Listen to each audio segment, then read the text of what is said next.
இங்க பெயரெச்சம் வினையச்சம் இரண்டு சொற்களும் கலந்துருக்கு. பார்த்த உடனே ஒரு சொல் பெயரெச்சமா இல்ல வினையச்சமா அப்படிங்கறத ரொம்ப எளிமையா கண்டுபிடிக்கலாம்.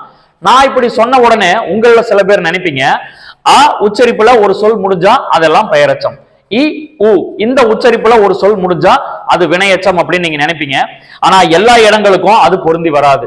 உதாரணமா இப்ப பாருங்க, நடக்க என்ற சொல் அ உச்சரிப்புல முடிஞ்சிருக்கு.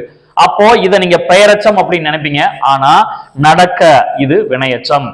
ஷார்ட்கட்டை விட இலக்கண முறைப்படி பார்த்தாலே பெயரெச்சம் வினையச்சத்தை நீங்க ரொம்ப எளிமையா கண்டுபிடிக்கலாம். எப்படின்னு தெரிஞ்சுக்கலாம் வாங்க. ஒரு சொல் முழுமையா முடியாம பாதியில நிக்கிறது தான் எச்சம் அப்படின்னு சொல்லுவாங்க.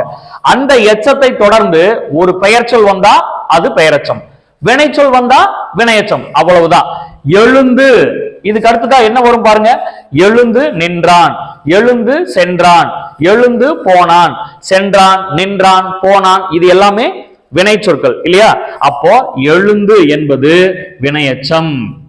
அடுத்து பாருங்க, சென்ற இதுக்கு அடுத்ததான் என்ன சொல் வரும்?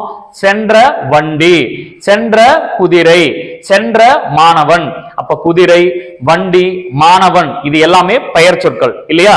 அப்போ சென்ற என்பது பெயரெச்சம். நான் என்ன சொல்ல வரேன்னு உங்களுக்கு புரியுது இல்லையா? எச்சமா முடிகிற சொற்களை அடுத்து பெயர் சொல் வந்தா அது பெயரெச்சம், வினைச்சொல் வந்தா வினையச்சம், அவ்வளவுதான். நடக்க சொன்னார், நடக்க பார்த்தார், அப்போ சொன்னார், பார்த்தார் இது எல்லாமே வினைச்சொல். அப்ப நடக்க என்பது வினையச்சம்.